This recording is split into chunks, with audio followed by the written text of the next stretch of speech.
of a review session that I held for one of my biochemistry classes as they're studying for their exam on enzymes. We cover catalytic mechanisms as well as kinetics and inhibitors.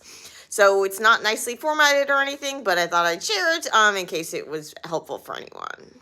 And so Cam is the concentration of the substrate that gets you to half of your maximum velocity. So let's step back a second. What is our Vmax?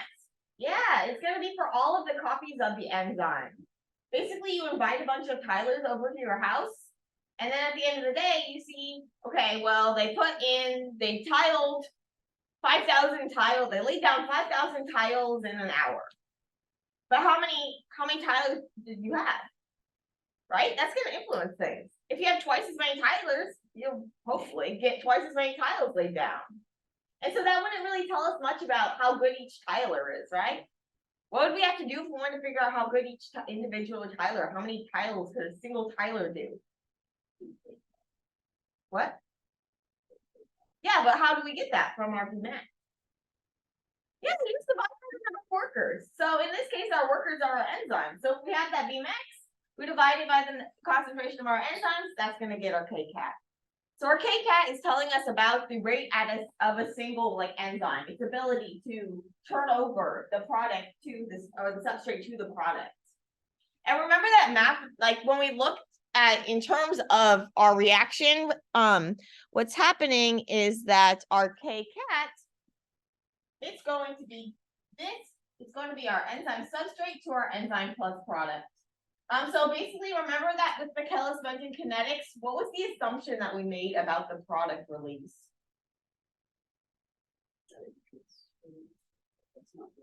Yeah, it's not rate limiting. So what is rate limiting? Yeah, so in Michaelis-Menten kinetics, we take that Kcat is what's rate limiting. And what Kcat actually is the enzyme substrate to enzyme product. And then you would have the also enzyme plus product.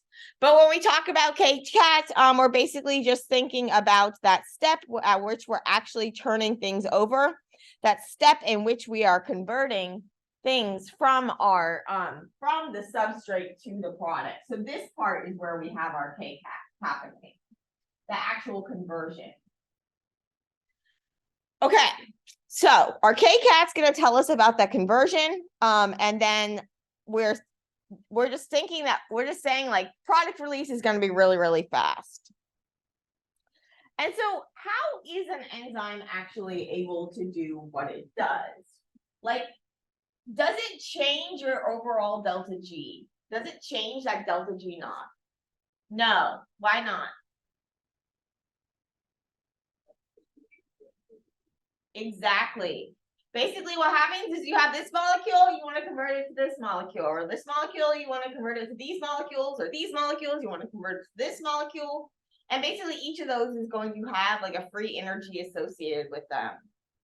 Now, what's going to happen is that that's always going to be associated with them. And the way that you calculate that G naught or whatever is you take a table, you take, okay, this has this much free energy, this much free energy, let's add them together, what do we get? Or subtract them, and what do we get? And so that's not going to depend on anything that you do to actually get from there to there. Your roller coaster can go on 5,000 whirly whirls, loop-de-loops in between getting from here and here. And at the end of the day, it would be just like if you had started at the same place and ended at the same place. So when we see a reaction that, it could be super duper favorable. So how do we know if a reaction is favorable in terms of its thermodynamic favorability? Yeah, the products are going to have that lower delta G. But that doesn't mean that your reaction is just going to happen, right? So it might not actually be very likely to happen. And so what's that going to depend on? Yeah, it's going to depend on the activation energy. So there could be a huge activation barrier in order to go from there to there. You got to get up to the top of the roller coaster before you can come rolling all the way down. There's no just easy route down. But the enzyme can make it so that the peak of the roller coaster isn't quite as high. It might do this by adding a few more little up downs. You might have a few more of those peaks, a little more fun of a ride. But basically what's going to happen is that one of those peaks is going to be what we call the rate determining step. And so what is the rate determining step? just like in general for anything.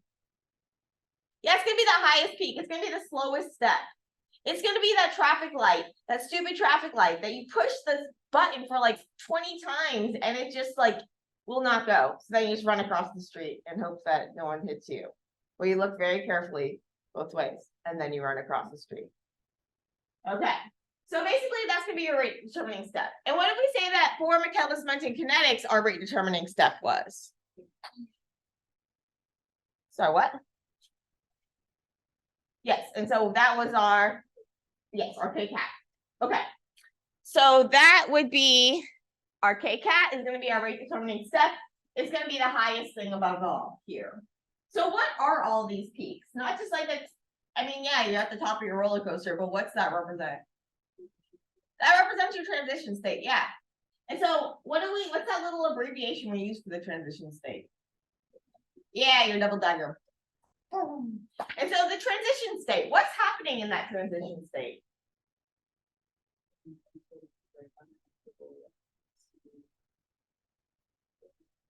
That's our Santa Claus. That's the thing we know exists, but we can never really capture it. Basically, that transition state, that's going to be, like you said, it's that most uncomfy state. And it's that state at which you actually have bonds being made and broken. So if we see a transition state, it should have like partial bonds on it, because basically if you're like forming a bond and you're breaking a bond and you form somewhere in between those two, you had to at some point have one of them being broken and the other being formed. And so that's the transition state.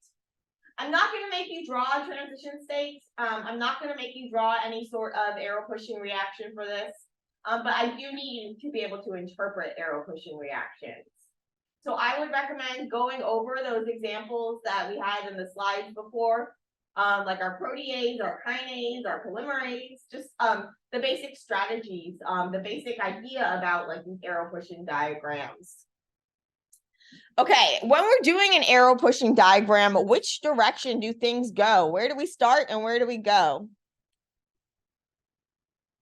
Yeah, we're going to go from our nucleophile to our electrophile. When we're thinking about nucleophiles and electrophiles in terms of our proteins, what are we going to be thinking about?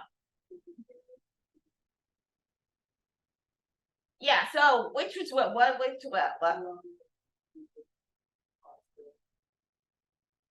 Yeah. So basically what we want to have is a nucleophile. We're going to want to have like a lone pair of electrons. Or like a double bond or triple bond, somewhere we have electrons we can push to the electrophile. And then for our electrophile, we're going to want something that's partially or fully positive, such as the carbon in carbonyls. Remember, it's got that oxygen draining its electrons away, making it partially positive. You got the phosphate in the DNA, a phosphate group. You have the phosphorus that's kind of got it, the oxygen pulling stuff away from it, making it attacky. And that sort of thing. So that's what we would want in an electrophile. In terms of a nucleophile, where are we going to actually find these in a protein?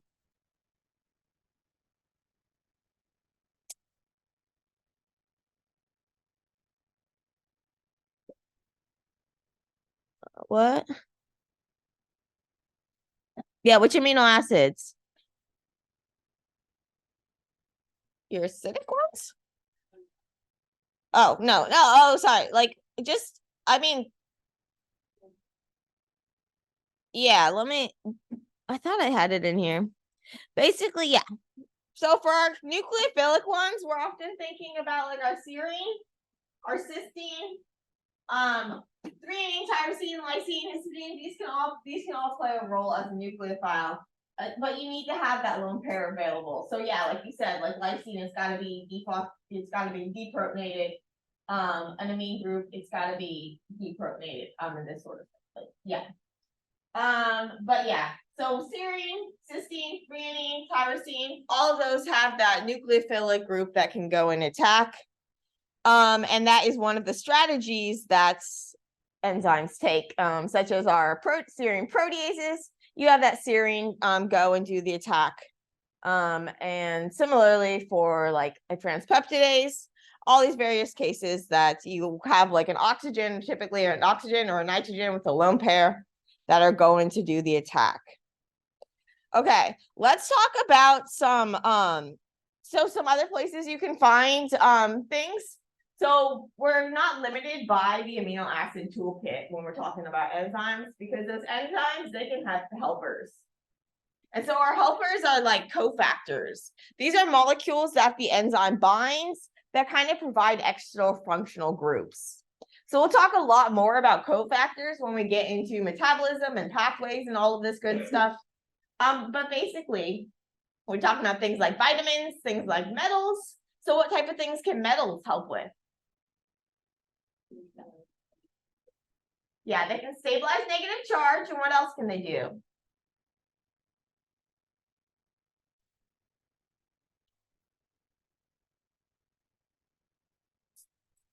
Basically, they can help hold things together. So metals can form lots of different bonds. These like coordinate bonds. Often you'll see it with like a histidine or some other group with an amino group. Basically, they can form these bonds that allow it to kind of serve as a central hub that can make connections to different things. And so in this way, the metal is kind of able to like anchor things together. It can so this can like be crucial in helping position things in your active site, stabilize the charge. You often see metals like associate with typically whenever you have like a phosphate, you're gonna have metals there to help like shield these phosphates from one another and like hold things in place, orient things. So metals are gonna play a big role. What were our other catalytic strategies?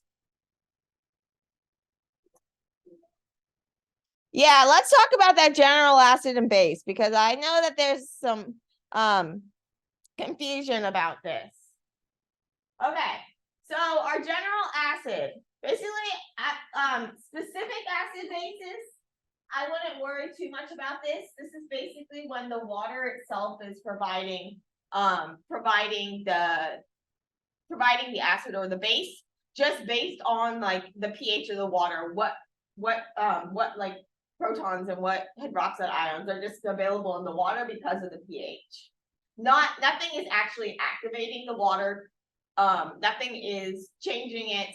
It's just what's already there. So basically, if you were to change the pH, you would see difference. That would just like changing the pH directly would be enough to make the change.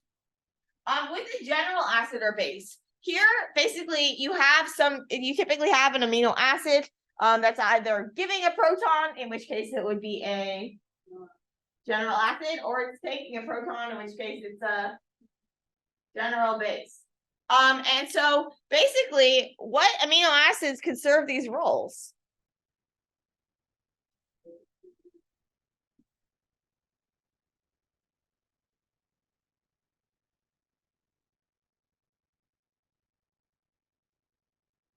What amino acids could act as a general acid or a general base? What do we need to have in order to do that? There's one thing that it's got to have. It's got to be able to give and take a proton, yeah. And so when we talk about a general acid or a general base, it doesn't even have to be one of those basic or acidic amino acids. So this is where it gets kind of confusing, because remember we talked about like how we had basic amino acids and we had acidic amino acids. That is like totally separate from what we're talking about here. Here we're actually talking about an amino acid that can act as an acid, or amino acid that can act as a base. Whereas with those basic and acidic amino acids, that's basically just in their neutral form, that's what they could act as. But here we're saying, okay, even those ones that we said weren't very, like, we're never going to deprotonate, well, now we're going to deprotonate them. Because we're going to actually take their proton away. We're going to have an amino acid next door, like an aspartate or something that's going to take that electron away. Or we're going to have something that's going to add an electron. We're going to change the conditions to alter the pKa. All sorts of crazy stuff happens inside the active site of an enzyme. This can, yes. So all the amino acids Not all the amino acids. Let's think about which ones could. Yeah. So any of them that are basically any of them that are polar, any of them that are charged, all of those could act as both an acid and a base. And so basically, yeah, you can have these, any of these groups could do those, and it could do both. Because what happens when you take a proton is, well, now you can't take another proton, but you can give back that proton. You can give back that cookie, and then you can take another cookie. And that's important because enzymes, they have a couple main functions. What are the main or characteristics? What are the main characteristics of an enzyme? Yeah, it's reusable. That's one of the main characteristics of an enzyme is that it is it regenerates itself each cycle. It wouldn't be very helpful if your tile layer went and you put a tile down and you just sat down and like, okay, done for the day. That wouldn't be helpful. But if your tile maker then goes, okay, I'll detach myself and I'll go and I'll grab another tile and I'll do the tile laying. That's what you want. That's what we want with an enzyme. In order to speed things up, you have to be able to kind of like keep doing things, do it over and over and over again. And so when we talk about doing it over and over and over again, what's our measure? What's our kinetic measure of is that?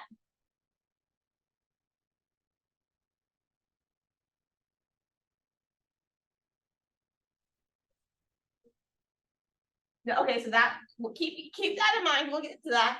But what is the actual? So Vmax, yes, but what is that actually? What is the more useful term when we're thinking about like an individual Tyler? K-cat, yeah. So K-cat, that's gonna be our turnover number.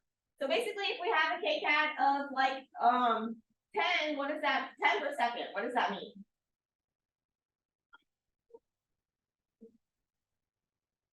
It's doing 10 of that substrate to products per second. And so if you have a higher K-cat, is that going to be like faster or slower? Yeah, basically a higher K-cat, you're turning it over more. And a lower K-cat, that would be turning it over less. So it would be like less of that. And so where was that go? How did I get here? Oh, because we're talking about an enzyme being regeneratable. So basically, all those amino acids with the hydroxyl or thiol group, serine, threonine, tyrosine, cysteine, things with an amine group, lysine, arginine, histidine, something with a carboxyl group, aspartate, glutamate. All of these will be able to both give and take. But you should be able to recognize if you're given a mechanism, be able to recognize something is acting as like a general acid or something is acting as a general base. So basically, what will happen is like in the first step, maybe it acts as a general base, but then it acts as a general acid and this sort of thing. So what is the function of actually having a general acid or a general base? Well, in terms of a base, what we're talking about is we're taking a proton. And when we take that proton, basically now we take something that say was neutral. And now we have it in a form that's negatively charged. Or we take that lysine maybe that had a positive charge and we remove that and now we've got something that can like have the lone pair. So basically when you do something like that, you're making your nucleophile stronger. You're making your nucleophile have more charge, have more negative charge. Be seeking out that nucleus, that positivity. You're going to make that nucleophile more attacky. So a general base is going to make your nucleophile more attacky. But what it can also do, and so sometimes it might do this from water, but that doesn't make it a general or a specific amino acid. Basically, in order to, general catalysis, basically. So that would just be coming from the water, like the pH of the water, what's already around there. But with a general base, you're actually yanking a proton from the water and creating the hydroxyl group, like right there on the scene, rather than just like, oh, this stuff is just like floating around. So that would be a general base is going to actually, it could activate the water, or it could like attack directly type of thing. But that's not all it does. The other thing that it does is it's actually going to stabilize your transition state. And so basically what can happen is that when you have a general base, the general base, it activates the nucleophile. The nucleophile becomes more negative, but the general base, well, now it's more positive. So once it takes that proton back, it becomes a conjugate acid, and it's got this partial positive charge or full positive charge.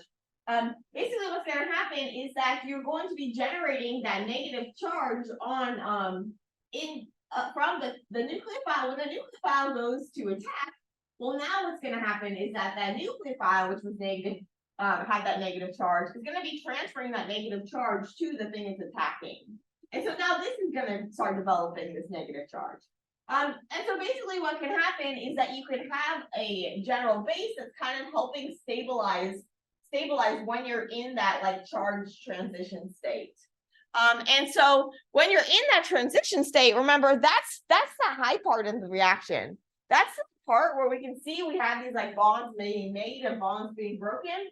That's that point that we need to lower the activation, that we can lower in order to lower the activation barrier. And so the general base is able to make the nucleophile more tacky, and then it's able to help stabilize the growing charge in the transition state. Okay, and what about our general acid? Basically here, we've got the opposite. It's like giving a proton to strengthen our electrophile. So if you protonate that carbonyl oxygen, well, now you're pulling away more electrons from this carbon, making it more vulnerable to attack. And then you're also basically then able to stabilize the charge in the transition state to help lower the activation barrier. Oh yeah, so sorry, when I was talking about the general bases, basically here it can, like, the general base part can like stabilize the negative charge as well as doing that transfer, but then it's like, yeah. Okay. So yeah, it's kind of like if you were to have a general base on this side, it could be helping stabilize this by having like the hydrogen bond and like stealing the proton and stuff. Okay. That is that. Okay. So in those cases, so basically a general acid or a general base, you're just dealing with like proton given and taken.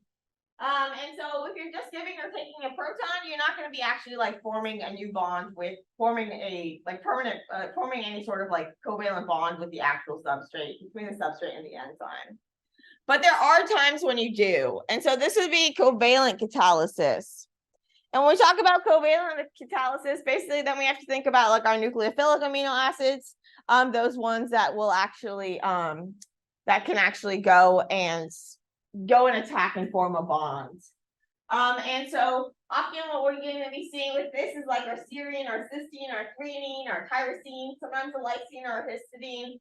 We're not really going to see so much our charged, like our actual, like the ones we refer to as basic or acidic, because basically they're more basic or they're more acidic, but they're less likely to actually like go and form a bond. They're more likely to just give or take a proton, basically.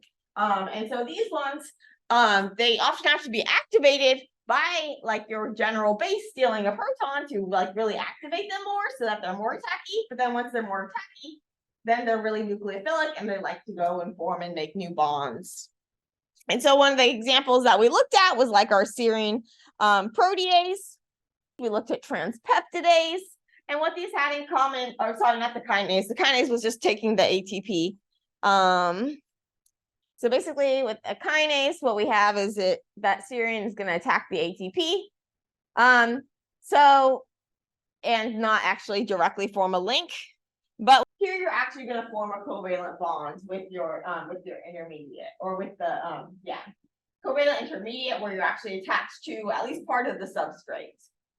And this is going to have a couple benefits. It's going to help with that whole entropy reduction thing. Like if you have this like held in place, now you can make sure that everything stays still when you do your doing. And it's also going to provide like a big decrease. It's going to lower that activation barrier, because you're also like, well, now you're forming, if we said like a weak interaction was good, well, what about a strong one? Now you have a stronger lowering of that activation energy. What else is special about when we have covalent catalysis in terms of when we think about if we want to inhibit an enzyme? What can we do if we have a covalent catalysis as opposed to just like a reversible? What? Yeah, you can have an irreversible inhibitor. If you have something that like makes a bond to its substrate, like normally it makes a link to its substrate.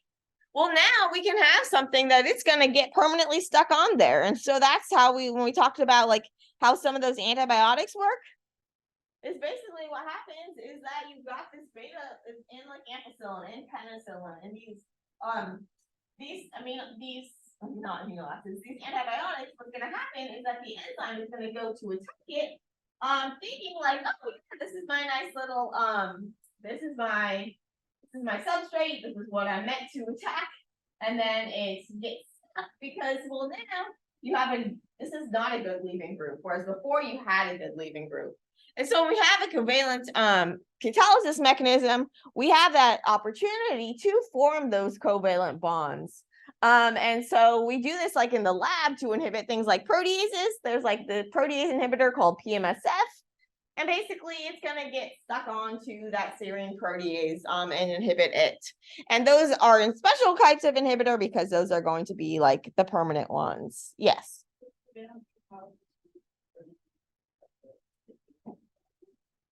Well, I mean, for the enzyme, it's really helpful. So are there like bonds? Yeah. Yeah, so when it forms with that substrate, that's going to be lowering that transition state energy. Okay, but when we talk about our enzyme inhibitors, we're often dealing with reversible inhibitors. And so there are four main types of reversible inhibitors, but one of them is actually a form of another one. So there's kind of like three types, and then one of them is kind of like a special case. Kind of similarly to how we talk about hydrogen bonds as being like its own type of bond, but really it's just a form of dipole-dipole. Well, it's a little special, but yeah. Basically, we have four main types of reversible inhibitors. We have competitive inhibitors, non-competitive inhibitors, which are a form of mixed inhibitors. So we've got mixed inhibitors. Then we have our uncompetitive inhibitors. You are not going to have to do Lineweaver-Burke plots, but you are going to have to know how the different types of inhibitors affect our kinetic constants and our rate constant things. So just in terms of how those numbers are going to change, remember that basically the K-cat, that's like how inherently good our Tyler is. And the Km, that's kind of like how inherently good our Tyler is at picking up a tile. Now, if you were to go and you were to make the tile like more slippery, or if you were to go and like put in a fake tile or do something, have some way that you're kind of making it harder to actually bind to that tile, or making it harder to actually like lay down that tile. That's not going to change how good the Tyler actually is, right? But if we go and we measure how many tiles they lay down, we'd be like, oh my God, this is a crappy Tyler. But the Tyler's like, hey, it's not my fault. It's you're giving me, there's like all this bad tiles I keep picking up, or something like that.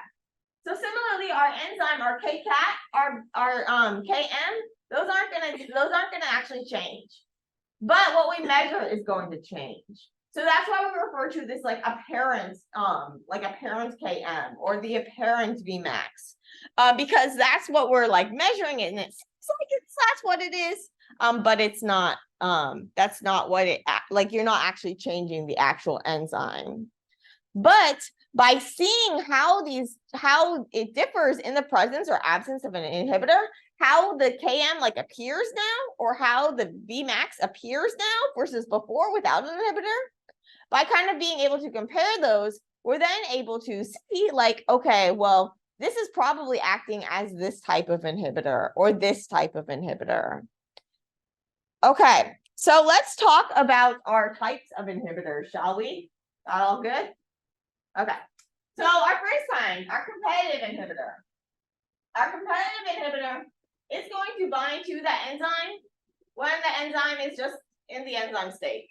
So we think about the inhibitors, we want to be able to know like which form do they bind to? Do they bind to the enzyme? Do they bind to the enzyme plus the substrate? In the case of a competitive inhibitor, it can only bind to the enzyme, not the enzyme substrate complex, because, well, if there's an enzyme substrate complex, well, now there's an enzyme taking your spot. So basically a competitive inhibitor, it's binding at the same location as the substrate and competing for it, which is why we call it competitive inhibitor. So if it is binding in the same place as our substrate, what do you think it's gonna look like? Yeah, it's gonna look like our substrate in our transition state. Why would so if it's it would be the best inhibitor if it looked like that transition state, because why?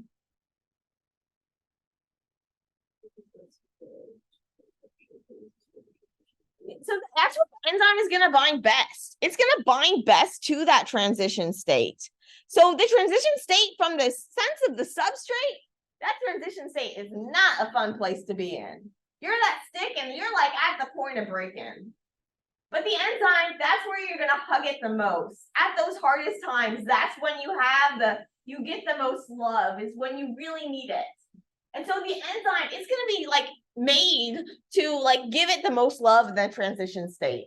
And so it kind of like pushes, like helps things get to that hard part. Like when I'm making you guys struggle through those like paper questions, and I'm there to support you. And then when you're almost at the breaking point, I'm there to give you a hug and say, no, you're almost there, you're like, now, and then you come to the other side.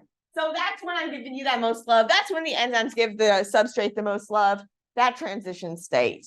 So from the substrate's position, it is a horrible place to be in. But from the enzyme, that's where we're giving you the most love. And when we talk about the enzyme giving it the most love, well, then we're talking about it binding the most tightly. And so basically, when we have an inhibitor that mimics that transition state, that part at which the enzyme is like normally binding the best, that's going to be a stronger inhibitor. When we talk about kind of like the strength of the inhibitor binding, what's that term that we use? It's like Ki, yeah, Ki. So basically our Ki is just, it's the Kd for this interaction, for this E to EI interaction. The Ki is going to be that. It's going to be the rate constant for that. So if we have a stronger inhibitor, what's that going to mean about our Ki? Sorry.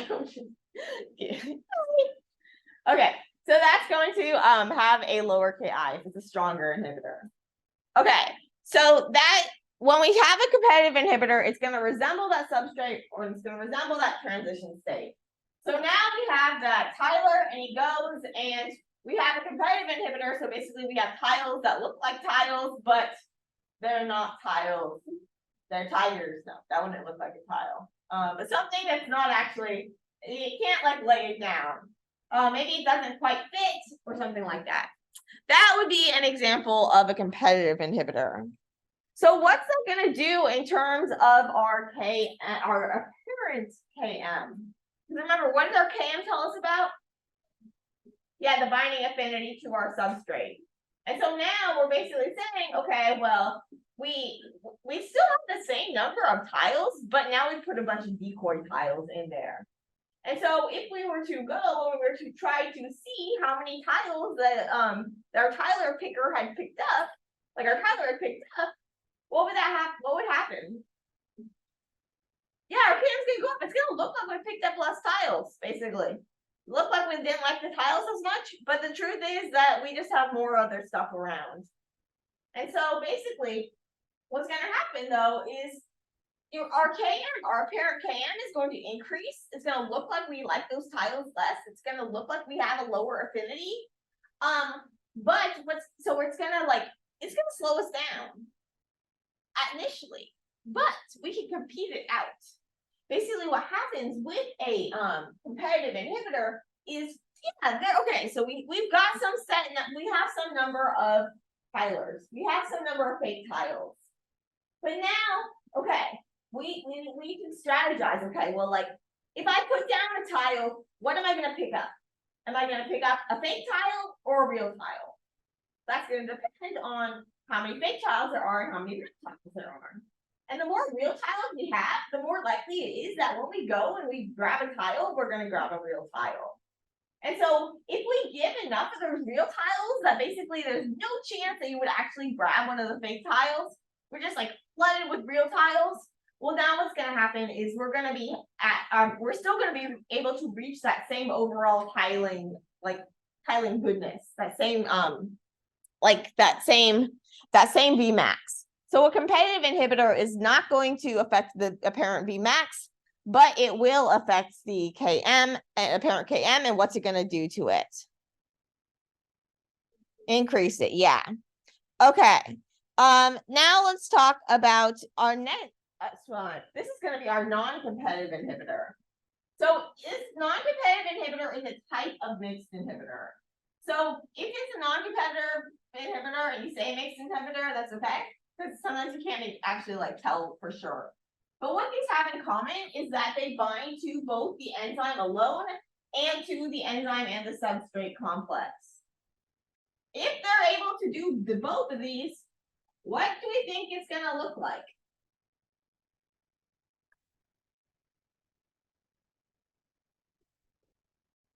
What? So what do we think it might look like? You don't know? I don't know either. We can't know. Basically, in order to be able to bind to it, like bind to the enzyme when it's bound to the substrate, it can't be binding in the same place as it. It's got to be binding somewhere else. And when something's binding somewhere else, what do we call it? Allosteric, yeah. So basically, these are going to be allosteric. We can't tell what they look like. They could look like something totally wacko. So if we see something that looks like our substrate, well, that's going to hint that it's a competitive inhibitor. But if we see something that doesn't look like our substrate, looks like some weird thing that would no way fit in the active site, that would be an example of an allosteric inhibitor. And then we just have to classify like the different types. So for a mixed inhibitor or for a non-competitive inhibitor, it's going to be able to bind to the enzyme and the enzyme substrate complex. In the case of a non-competitive inhibitor, they bind equally well. In the case of a mixed inhibitor, just like in general, they might not have the same affinity for the enzyme and the enzyme substrate complex. Something happens when you have the same affinity for both of them, though, is that it's going to, it'll slow you down, it'll decrease your Vmax, and it's going to actually decrease it. We can't compete it out because basically what happens is the tiler goes to pick up a tile, and now the tile like gets stuck on him or something, basically. Or no, it's not basically, or I guess not he picks up the tile, but it's like you kind of hinder his hand. You hinder something about him, so he can't actually lay down the tile. He can pick up the tile, but he can't lay it down. And so you're not changing his ability to go and pick up a tile, just the ability to actually like turn it into a product, lay it down. And so you're not going to change the Km, the apparent Km, but you will decrease that apparent Vmax. And so this is what a non-competitive would do. Because it's binding to these equally well, it's not affecting its ability to bind to pull a tile. That's what you're going to see.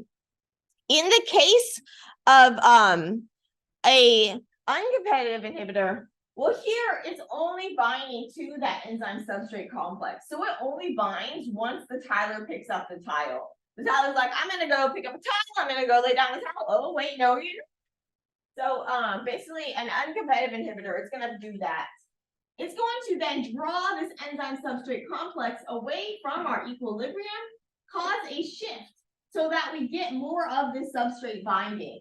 So it's going to make it seem like, because in order to keep this ratio at like equilibrium or at satiety, what we have to do is we have to keep drawing this enzyme substrate to make more of this enzyme substrate complex if we're pulling it out. Our good old Le Chatelier. We take this away, we grab this forward. So what's going to happen to our apparent Km? Our apparent Km is going to decrease. It's going to look like we like those tiles more, but really we're just kind of trolling away the tile. Yeah. In terms of like dilution for uncompetitive and non-competitive, what is that? Like why are we competitive? So we can't compete it out, but we can dilute it out. Basically, what's going to happen is that if you have what we're kind of when we are competing out a competitive inhibitor, we're basically diluting out just by kind of like drowning it out with the real tiles. because we could do that because they were competing for that same spot. But in the case of one of these, well, no matter how many more real tiles we have, it'll just keep picking up those real tiles and it'll do it like it's really well. But it can't convert those to products. But what happens in the case of one of these other inhibitors is if you decrease their concentration so much that when one of those inhibitors falls off, because remember these are reversible inhibitors, so if one falls off, then basically what can happen is that if you can't find another, if there's none around to be found, then basically it's like the inhibitor wasn't there. And so that's why we say we can dilute it out, but we can't compete it out. And so in the uncompetitive inhibitor, here it's only binding to that enzyme substrate complex. And with our non-competitive or our mixed inhibitors, these are both binding to the enzyme and to the enzyme substrate complex. When you have it bind just to this enzyme substrate complex, then we got our apparent Km was going to decrease because it was pulling things away. When we have, so that would be if we have it just bind to the enzyme substrate complex, that was our uncompetitive. That's where we get that decrease in our apparent Km. When we have a non-competitive, if it has this equal affinity for both, we don't see a change in the Km. But if it has a more of an affinity for one than the other, then we can see either an increase or decrease in the Km, depending on whether it prefers the E or the S. And so, but it's just know that basically the Km can go either direction in the case of a mixed inhibitor. Yes. Yeah, so that's why you can say mixed if they look the same. So basically, if they have truly equal affinities, you'll see no change in the Km. But it's fine if it is one of those cases that you just say mixed because it is a form of mixed inhibition. And then know that it's able to bind to both of those things. And so the other, so you should also so basically, you should know how to kind of sketch these types of graphs. You don't need to know the Lineweaver-Burke plots, but do know how to do a Michaelis-Menten plot. So if I went to go and where would I find my Vmax? How would I find the Vmax from one of these?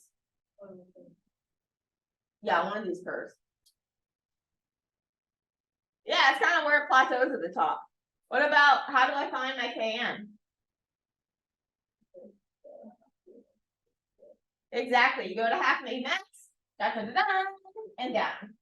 So you should be able to go and you should be able to sketch these. You should be able to interpret these, but you do not need to interpret the Lineweaver-Burke plots. And then one more thing before we go, I promised I would get to that catalytic, that's catalytic efficiency, or that's yeah, the specificity constant. And so basically the specificity constant, sometimes called the catalytic efficiency, but don't confuse that with Kcat. So basically the specificity constant, this is our Kcat over Km. So the reason why we use this is it kind of can give us an idea about how good overall good an enzyme is for a certain substrate. So you can imagine that that's going to depend on how how much affinity it has, as well as how quickly it can turn things over. So both our Kcat and our Km, and we need a way to kind of put these together and give it a name. So Kcat over Km is our specificity constant. And so basically you have if it's higher, that's going to have a higher goodness. But if it's lower, not so much. If you can use it to compare an enzyme with the same enzyme with different substrates to see what it likes better, but you can't use it really to compare between enzymes because you can't really tell the Km versus the Kcat and this sort of thing. More than you need to know. Don't worry. But yes. Yeah, and then just know the basic Kcat you get Kcat from Vmax. How? Yes, exactly. Okay, so yeah, so that's that. And are there any other quick questions since I've already gone over? I mean, time wise, yeah. In terms of we don't have no reaction mechanism besides obviously there needs to be but the last stuff in it before the triggers with different kinds of reactions and like identifying them? Oh, yeah. So there will be one question where you have to identify a type of reaction, but it will not be tricky. Some of those are tricky, but focus on like the main ones. Our proteases, our nucleases, those are going to be hydrolases. Our kinases, are going to be group transfers, so they're going to be like transferases.